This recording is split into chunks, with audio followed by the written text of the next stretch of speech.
In that case, Madam President, I return to the Senate floor to again discuss the scheme to capture our Supreme Court. In this case, it'll be through the lens of how recent justices got on the court, and I will choose Brett Kavanaugh. I think we all remember the famous list, the Federalist Society list that Donald Trump promised to follow in Supreme Court appointments. The first interesting thing about Brett Kavanaugh is that he was not on the list of candidates that Donald Trump had offered up. This list that bought peace between House of Trump and House of Coke. Trump had promised he'd appoint off that scheme-approved Federalist Society list. He didn't. And yet, no one complained. That's a telltale right there. There was no complaining because Brett Kavanaugh knew this terrain. He knew the central operative at the heart of this scheme, Leonard Leo. He had worked on judicial nominations in the Bush White House with Leonard Leo, who coordinated big donor support for judicial nominees. I've described before a judge who bemoaned to me what he called his colleagues auditioning for higher office, auditioning for the Supreme Court. Auditioning was a telltale word that stuck with me. You don't audition without someone to audition to. Well, Kavanaugh knew the guy at the center of the scheme, and he knew that the donor turnstile to the Supreme Court was run out of the Federalist Society. So Kavanaugh not only auditioned with Leo, he auditioned at the Federalist Society. And no one auditioned harder than Brett Kavanaugh. As a circuit judge, he campaigned through 27 Federalist Society events.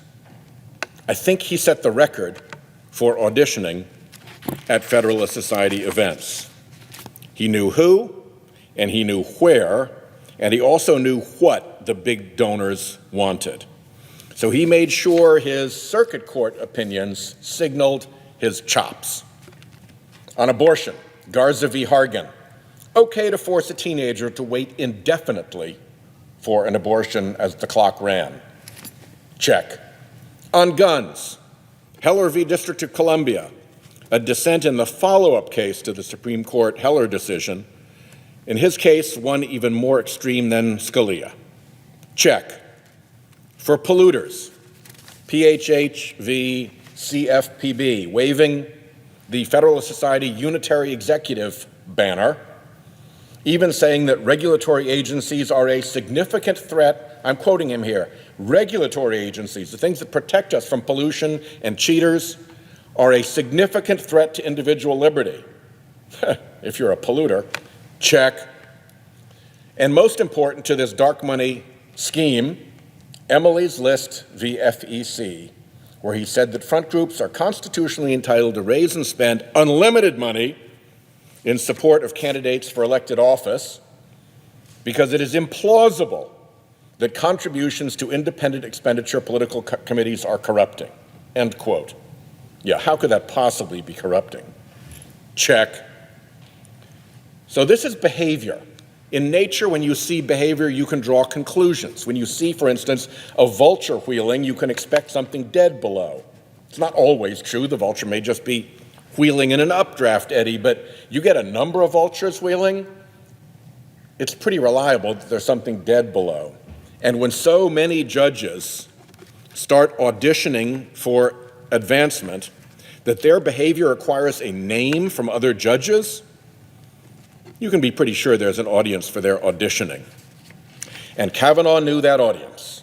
His relationship with Leonard Leo, his hustling of Federalist Society events, his insider knowledge of the Republican selection process and the big donors, and his ardent display of his wares in all the ways big donors would want was a winning combination. So Leonard Leo hand-walked him around the Trump Federalist Society list and straight to the top of the judicial selection pile and no one with a hand in the Trump-Koch deal that spawned the Federalist Society list voiced an objection. Kavanaugh had auditioned his way around the list, and the scheme could not have been happier with the outcome. All of that behavior is telling. There's a scheme, and Kavanaugh knew how to play it. Now that the scheme had its man, they would fight for him. They did not know how hard the fight would be until Dr. Christine Blasey Ford came forward with a tale of youthful sexual assault by Kavanaugh and a drunken buddy. But even before that, there were telltales of the pressure to get Kavanaugh onto the court. Thousands of pages of records from his White House days were withheld. Blank pages stamped constitutional privilege were presented to us on the committee. They couldn't even bring themselves to call it executive privilege. The claim was so far-fetched. Constitutional privilege was an invented phrase, but they knew no Republican would object. The pressure was on, the play had been signaled, the money behind the scheme was the money behind the Republican Party, so Democrats could complain, but the Republican wall would hold. All our objections and requests would be overruled. Another example of signaling from nature, you can tell a lot about the wind by looking at the water, as sailors know. You don't have to feel it. You can understand the wind by looking at the water. Little wavelets show where gusts of wind can be found on a still day. The water darkens where there are stronger puffs on windy days. As the wind grows, the waves grow bigger, and then whitecaps form. And as the wind strengthens more, wind lines appear, Langmuir circulation, the scientists call it, aligned with the wind's direction. And in a full gale, spindrift, foam from the tops of the waves, spindrift blows off the wave tops. In the same way that you can tell a lot about the pressure of the wind by looking at the behavior of the water, you can tell a lot about the pressure of the scheme by looking at the behavior of the Republicans, particularly in the gale force controversy over Dr. Blasey Ford's testimony. By all rights, in any normal world, Kavanaugh would have been withdrawn.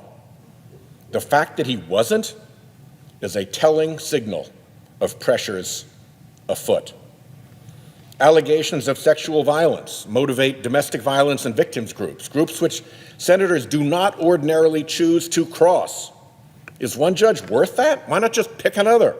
Yet they went forward. Another telling signal of the pressure. Senators usually prize their chance to question Supreme Court nominees.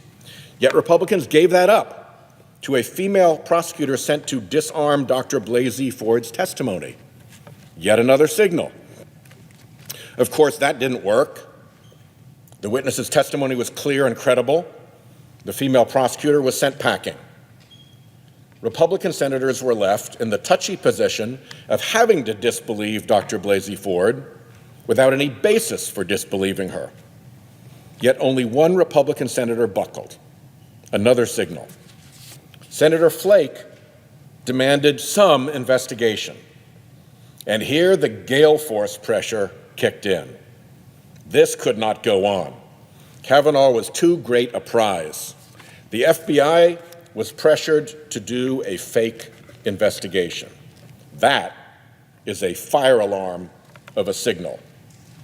And we saw many signs of things awry. For a while, early on, the FBI became impervious to information. To put it mildly, that is not the FBI's customary disposition. An FBI that suddenly becomes impervious to information is quite a signal. The FBI was told which few witnesses could be interviewed. The interviews were cursory and terse. Other witnesses who came forward were ignored or turned away. Even when Dr. Blasey Ford and other witnesses were trolled by the flying monkeys of the far right so venomously that Dr. Blasey Ford had to stop teaching, had to leave her home, had to hide herself under the protection of a security detail, witnesses still tried to come forward. So ultimately, under pressure, the FBI announced a tip line for witnesses to contact. But the tip line was a fake. The FBI has procedures for things, and it has tip line procedures. The FBI did not follow its tip line procedures. It appears the FBI did not follow up on any of the tips that came in on the Kavanaugh tip line. Instead, the FBI routed the Kavanaugh-related tips to the White House counsel's office for a decent burial. We on the committee were ultimately allowed, in a classified setting, 2 hours of what you could call speed dating with documents, to look through pile after pile after pile of documents. No notes allowed, no photos allowed, no copies allowed. One of those piles, though, was tip line results. So we know that tips came in. The FBI admits thousands of tips came in. None were followed up. FBI statements at the time said they were following standard procedure. What they meant by that, which they later admitted, is that in background investigations, they are agents of the White House and under White House political direction. So their regular procedures did not apply. The standard procedures they said they were following was the procedure of not following the standard procedures, if you can get around that verbal somersault. What the FBI did not say is that aside from standard investigative procedures they did not follow, there are also standard FBI procedures for background investigations. The FBI is a procedure-bound institution. We're still digging, and we're going to keep digging, but it looks like they didn't follow those background investigation procedures either. For apparently the first and only time in a background investigation, I believe an FBI investigation was put under the operational control of the White House so that the White House could craft with the FBI the appearance of an FBI investigation without any real investigating. The kind of pressure it takes to do that is intense. That is gale force. That is the spindrift flying. It takes a gale of pressure to have the FBI violate so many of its own procedures, to meekly go along with the White House's abuse of the FBI's longstanding reputation for thoroughness and integrity. That's the kind of gale force pressure the scheme can mount. The scheme had to have its prize. Republicans even turned their guns on polite, honorable, bipartisan Dianne Feinstein. She was accused of a corrupt plot to sandbag Kavanaugh. Senator Feinstein is not capable of such a thing, and everyone knows it. So this attack on her was yet another signal. There was a new narrative to impose. Kavanaugh becomes the victim, wicked Democrats become the wrongdoers, Dr. Blasey Ford and her testimony get swept aside, and in a well-whipped stampede of partisan, tribal anger and grievance, Kavanaugh sweeps onto the court. Another signal that I'm still seeing now is the effort in right-wing media to cover this all up. After Senator Coons and I pressed the FBI on this bogus investigation, the National Review and other right-wing outlets immediately published articles to try and tidy things up. Their main source seems to be a former Republican judiciary staffer, one who tweeted and then deleted, "Unfazed and determined, we will confirm Judge Kavanaugh," just a few days after the Blasey Ford allegations came to light, before this so-called investigation was concluded. The cover-up articles suggest three things. First, hey, we had a chance to read all of the over 4,500 tips the FBI received. Second, there was a 400 or a 600, it varies depending on the article, page FBI report assessing the tips and exonerating Kavanaugh that was circulated to all senators, and all we had to do was read it. And third, that had there been anything wrongful or incriminating or derogatory that was found, it could have been referred for further investigation. So let's look at those three claims. First, this open access to those documents that was the 2-hour window I was talking about. where we could go in and speed date with raw FBI documents in piles and interview reports. Again, no notes, no copies, no pictures, just piles of documents in a room we had to walk through and clear out of. Oh, and if we wanted, we could return to review the documents when votes on cloture and confirmation were ongoing. I am not making that up. The supposed report, this 400 or 600 or whatever page report, is actually a 28-page document compiled by Republican Senate Judiciary Committee staff, not the FBI, with hundreds of pages of attachments to thicken it up.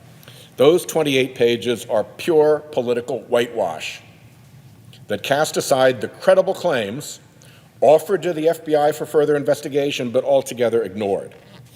Saying that this Republican committee report, so-called, was available to Senate Democrats is like saying we should have turned on Fox News for the lowdown on these tips.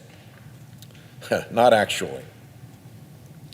And as to the idea that we could have referred anything suspicious for further examination, I really don't know what these right-wing outlets are talking about. Because if they meant the FBI, that's not true. The FBI and the White House had agreed that the investigation was over as far as they were concerned. And if they mean the Senate Judiciary Committee, that's as laughable as the 28-page whitewash. One last signal here. The FBI continues to dodge questions about this investigation. It was over 2 years ago that Senator Coons and I asked simple, direct questions about the tip line. Only this summer did we receive the first smidgen of a response. The response deflected us to an MOU between the White House and the FBI, which, when we dug around and found it, which we had to do ourselves, proved not to substantiate what we were being told.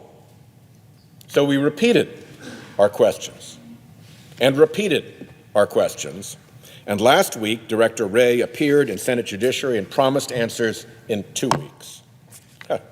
We'll see. As a prosecutor, I know those cases where you can't go forward for a victim with the charges.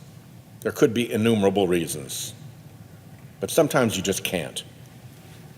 And in those unfortunate cases, it can matter a great deal to the victim that she at least got an honest and thorough investigation of her claim.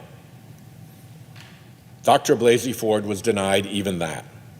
The FBI sacrificed her to the gale force political pressure applied by the scheme to get this well-auditioned nominee into place. And let's get real. You don't apply gale force political pressure for judges who are just going to call balls and strikes. $400 million. $400 million has been spent in dark money on this court capture scheme. For $400 million, you don't want balls and strikes. You want judges who will throw the game for you. You want what you paid for, a captured court. And if you look at its track record, that's this court. It's the court that dark money built, and it is delivering. To be continued. I yield the floor.